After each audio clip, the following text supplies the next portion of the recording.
अस्सलाम वालेकुम। आज के इस वीडियो में मैं कुरान की एक आयत का क्लेरिफिकेशन करूंगी जिसे लेकर बहुत कंफ्यूजन होता है कि क्या इस्लाम में कुरान में लोगों के साथ इंसानियत के साथ जुल्म करना सिखाया जाता है। तो ये एकदम गलत बात है, इसको मैं इस वीडियो में प्रूफ करूंगी इंशाल्लाह। आगे का बताते हैं ना पीछे का बताते हैं, बस बीच का बता देते हैं। देखिए, सच जानने का हक सबका है लेकिन झूठ फैलाने का अधिकार किसी का भी नहीं है। आइए मैं देखती हूँ कि वो आयत कौन सी। वो आयत है जिसमें अल्लाह फरमाते हैं, सूरह बकरा की आयत नंबर 190 से 191। एक्चुअली में कोट की जाती है 191, लेकिन मैं 190 से पढ़ूंगी ताकि सही मीनिंग लोगों तक जाए। और तुम अल्लाह की राह में उनसे लड़ो जो तुमसे लड़ते हैं। ठीक है, किनसे लड़ो? जो तुमसे लड़ते हैं, मगर ज्यादती ना करो कि अल्लाह ज्यादती करने वाले को पसंद नहीं करता।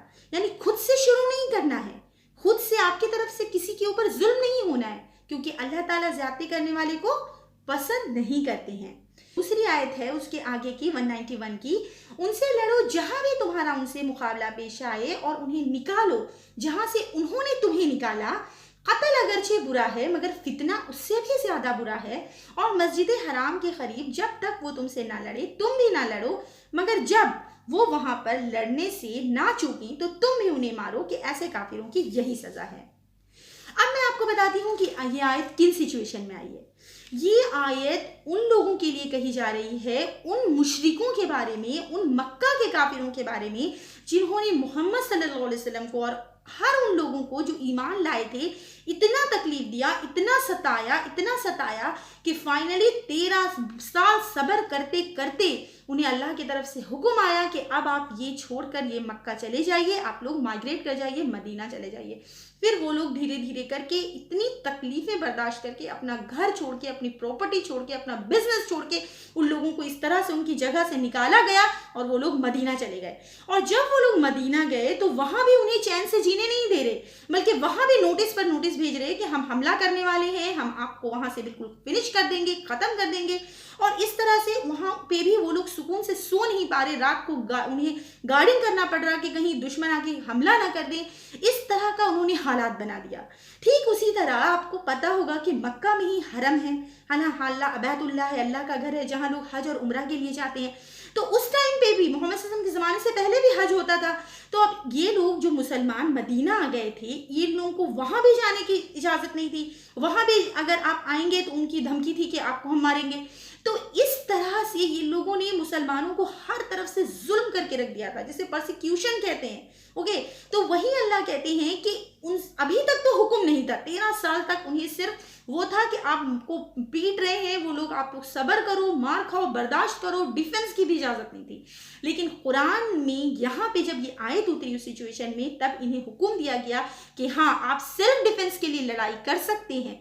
जब वो आपको मारने आए सामने से, तब आप उनसे अपने आप को बचाने के लिए लड़ाई कर सकते हैं। बताइए क्या गलत सिखाया गया? क्या ये सिखाया जाता कि हाँ आप चूड़ियां पहन के बैठ जाइए जब आपको मारे?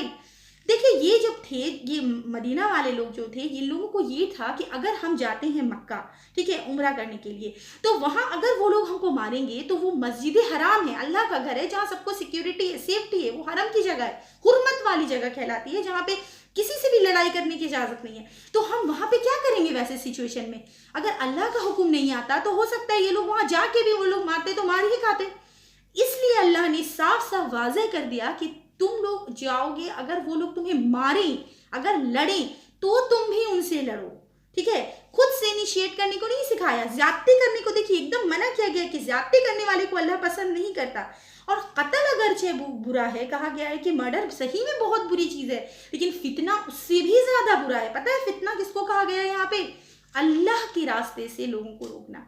क्यों जुल्म कर रहे थे वो लोग मुसलमानों पे? पता है क्यों जुल्म कर रहे थे? अगर आप बायोग्राफी पढ़ ले, थोड़ा टाइम दे दें तो आपको आइडिया लग जाएगा कि सिर्फ इसलिए जुल्म कर रहे थे कि उन मुसलमानों ने, उन काफिरों की, मुशरिकीन मक्का की जो रूढ़िवाद सोच थी, उनकी जो ये जहन थी कि हम जिन खुदाओं की इबादत कर रहे हैं आप भी उन्हीं की करो, बस गुलामी का ज़माना था। एक जो लीडर होगा, जो मतलब वो जो अब ट्राइब का जो लीडर होगा, वो जो रिलीजन फॉलो कर रहा है, बाकी को भी भेड़ बकरियों के जैसे उसी का रिलीजन फॉलो करना है। लेकिन इस्लाम ने फ्रीडम ऑफ थॉट्स दिया, सोचने की आज़ादी दी। आप सोच सकते हैं, आप समझ सकते हैं, आप गौर व फिक्र कर सकते हैं। इनफैक्ट कुरान बहुत ज़्यादा अपील करता है कि आप अपने आप को देखो, अपनी बॉडी को देखो, अपने खाने को देखो, आसमान को देखो, ज़मीन को देखो, सब चीज़ों को देखो और गौर करो कि कौन है आपका बनाने वाला। वही यहाँ इस आयत में कहा गया है। और इतना बड़ा गल्फ है, इतने सारे गैर मुसलमान यहाँ इतने अमन सुकून से अल्हम्दुलिल्लाह रहते हैं, और हिंदुस्तान में हमारा सेकुलर मुल्क है, हम हमेशा साथ में मिलकर रहे हैं। बताइए तो सही, बताइए, पूरी बात बताइए। आधी बात बताएंगे तो कैसे पता चलेगा? कुरान में तो ये भी लिखा है कि नमाज मत पढ़ो, लेकिन आगे भी तो लिखा है कि जब तुम नापाकी की हालत में हो तो नमाज मत पढ़ो। लेकिन आधी बात बताते हैं, गुमराह करते हैं लोगों को, इस्लाम से मतलब उनके खिलाफ मन में नफरत डलाते हैं। इस्लाम में ये हुक्म है कि अगर आपका पड़ोसी गैर मुस्लिम है तो उसके ऊपर भी पूरा वही, मुसलमान अगर पड़ोसी होता तो जितने हक है उतने हक उस पड़ोसी का भी है। उसके साथ भी आपको अच्छा सलूक करना है, लेना देना है, उसके सुख दुख में उसके साथ अच्छा ट्रीट करने का हुक्म है, चाहे वो गैर मुस्लिम ही क्यों ना हो। ऐसा नहीं है कि इस्लाम में गैर मुस्लिमों के साथ गलत सलूक करना सिखाया जाता है। या देखिए, दीन इस्लाम में तो कोई ज़बरदस्ती नहीं है, और इसका सबूत मैं आपको हिस्ट्री बताई ना, इसी से कर देती हूँ कि जब मोहम्मद सल्लल्लाहु अलैहि वसल्लम और उनके साथी जो थे मक्का से मदीना आए, तो मदीना में पहले से बहुत सारे यहूदी थे, ज्यूस थे ना, तो क्या उन लोगों ने उन्हें मारना शुरू कर दिया? बल्कि उनके साथ उनका एक एग्रीमेंट हो गया, सुकून से रहने का एक मुआहदा हो गया कि हाँ, हम लोग भी अपने रिलीजन को फॉलो करेंगे, आप भी आपके रिलीजन को फॉलो करो, और कोई किसी पे जाती जुल्म नहीं करेगा, और अगर कोई बाहर से अटैक करेगा तो हम मिलके उसका मुकाबला करेंगे। तो इस तरह से अगर आप बायोग्राफी पढ़ेंगे मोहम्मद सल्लल्लाहु अलैहि वसल्लम की या कुरान पढ़ेंगे तो आपको यकीन आ जाएगा कि प्रॉफिट मोहम्मद जो थे वो मैसेंजर ऑफ पीस थे। पूरी दुनिया के लिए वो इंसानियत और अमन का पैगाम लेकर आए थे। बस इसी बात के साथ मैं अपनी वीडियो को ख़त्म करना चाहूँगी कि हमेशा सच का साथ दीजिए, सच जानिए, सच फैलाइए, कभी भी झूठ का साथ मत दीजिए, क्योंकि हमेशा झूठ का मुंह काला ही होता है। जज़ाकल्लाह खैर।